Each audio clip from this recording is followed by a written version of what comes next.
Sir, आपने जरांगे पाटिल पर बयान दिया है कि चॉकलेट दे रही है हुकूमत उनको। पहले तो 26 जनवरी का आज के इस प्रजासत्ताक दिन के मौके के ऊपर मैं देशवासियों को बहुत बहुत बधाई देता हूँ, बहुत बहुत मुबारकबाद पेश करता हूँ। दूसरा क्या है, जरांगे पाटिल के बारे में बोले सर आपने। देखिए, मराठा समाज को रिजर्वेशन मिलना चाहिए। एक छोटे से गांव का एक मामूली सा आदमी, उसकी जो लगन थी, उसकी जो मेहनत थी, इतने सालों से जो लगातार मेहनत कर रहा था, ये कहते हैं ना कि ऑनेस्टी, सिंसियरिटी, कमिटमेंट, मुझे ये काम करना है, मेरे समाज के लिए है तो इसके पीछे लगना है करके, उसका एक परफेक्ट उदाहरण अगर देखा जाए तो मेरे हिसाब से जरांगे पाटिल है। आज लाखों की संख्या के अंदर वो इतनी बड़ी फौज लेकर है तो मुंबई की तरफ बढ़ रहा है। एक संदेश गया है देश के अंदर कि लोग है तो नेताओं के ऊपर, राजनीतिक पार्टियों के ऊपर अब भरोसा करना छोड़ दिए हैं। एक था कि मेरे समाज को ये रिजर्वेशन मिलना चाहिए करके, वरना आज मैं पूरे दावे के साथ कह सकता हूं कि नरेंद्र मोदी समेत पूरे भारतीय जनता पार्टी के पूरे देश के नेता भी अगर आ गए तो इतनी बड़ी भीड़ वो अकेले इकट्ठा नहीं कर सकते हैं जितना एक छोटे से गांव का एक आम आदमी ने इकट्ठा किया है। इसका नतीजा क्या होगा ये मुझे पता नहीं है, लेकिन जरांगे पाटिल ने ये दिखा दिया है कि अगर तुम ईमानदारी से किसी एक ध्येय के पीछे, एक लक्ष्य के पीछे अगर पढ़ते हैं तो पूरा समाज तुम्हारे साथ ताकत के साथ खड़े रह सकता है करके। उसमें मुझे जहां तक मालूम है कि सरकार कहीं पर भी ऐसा कोई संदेश नहीं दे रही है कि मराठाओं को वो रिजर्वेशन देंगे, वरना आज भी यही बात कर रहे हैं कि हमें जाकर चर्चा करना है। क्या चर्चा करना है आपको? इतने साल उन्होंने दिए हैं, इतने साल के बावजूद भी अगर आप कोई फैसला नहीं ले रहे हैं, आपको देना है तो बोलिए दे रहे हैं, नहीं देना है तो बोलिए नहीं दे रहे हैं, लेकिन उन्हें मालूम है कि महीना डेढ़ महीने के अंदर आचार संहिता लगने वाली है, तो फिर चर्चा करेंगे, फिर टाइम मांगेंगे और फिर ये कहेंगे कि देखिए अब तो आचार संहिता है, हम कोई फैसला नहीं ले सकते है करके। उसमें ये उसकी जो भी लड़ाई है, हम उन्हें मुबारकबाद देते हैं कि उन्होंने पूरी ताकत के साथ खड़े रहे।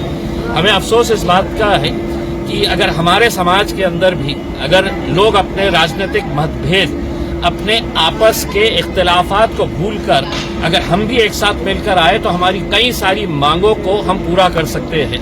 कितने अफसोस के साथ कहना पड़ता है कि दिन दहाड़े आपको चुन चुन कर मारने की धमकियां दी जाती है और मुंबई के बड़े बड़े नेता खामोश बैठ जाते हैं।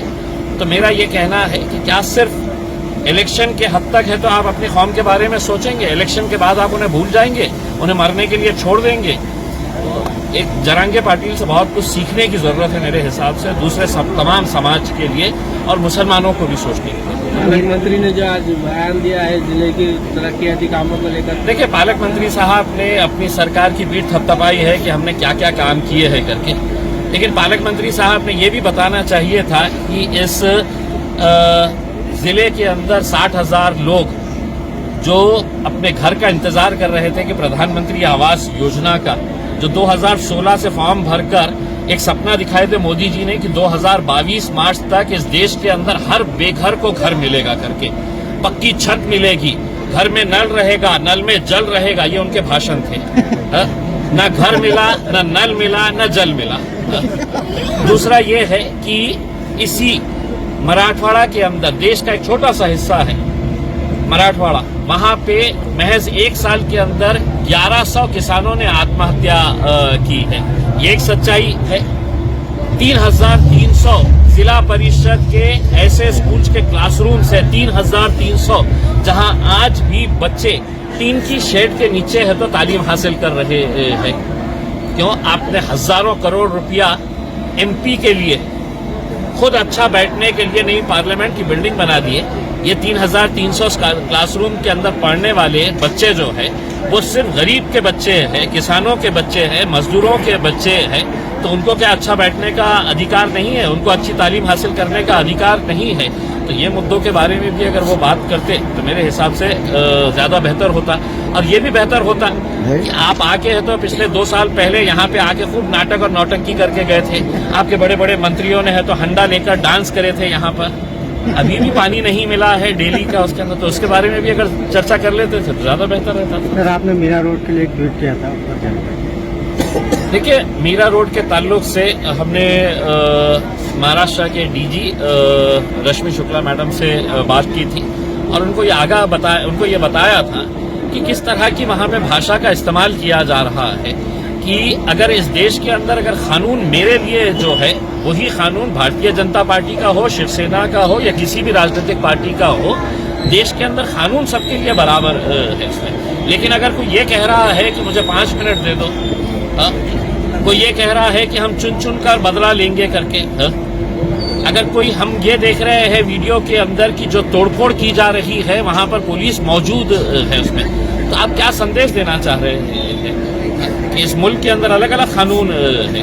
क्या आप एक समुदाय को सिर्फ निशाना बनाना चाह रहे हैं? तो ये इसकी निंदा करते हैं और हमने डीजी मैडम को ये साफ कहा है कि आप इंसाफ करिए, आप पूरा वीडियोस देखिएगा। हम किसी के भी ये नहीं कह रहे हैं कि इनको आप प्रोटेक्ट करिएगा, जो भी दोषी है उनके ऊपर कार्रवाई होना चाहिए। लेकिन पुलिस वहां पर अगर अपनी आंखों के सामने देख रही है कि वहां पर किस तरह से ये लौंडे वहां पर तोड़फोड़ कर रहे हैं इसमें, तो कानून कहाँ गया है उसमें? क्या यहाँ पे गुंडा राज चल रहा है? क्या यहाँ पर सिर्फ दहशत का और डंडे का राज चल रहा है? क्या यहाँ पर डेमोक्रेसी नहीं रही है? क्या यहाँ पर कोई कानून का डर नहीं रहा है, कोई कानून का खौफ नहीं रहा है? क्या वो गुंडों के साथ ये पुलिस वाले भी गुंडागिरी कर रहे हैं? तो ये कहीं ना कहीं खत्म होना चाहिए। इस बारे में हमने उनको डीजी मैडम को साफ कहा है। जरांगे पाटिल को पाटिल भाई हमने हमेशा से ये कहा है कि देखिए, जो समाज के अंदर जहाँ पर भी लोगों को एक सहारे की जरूरत है वो सहारा मिलना चाहिए।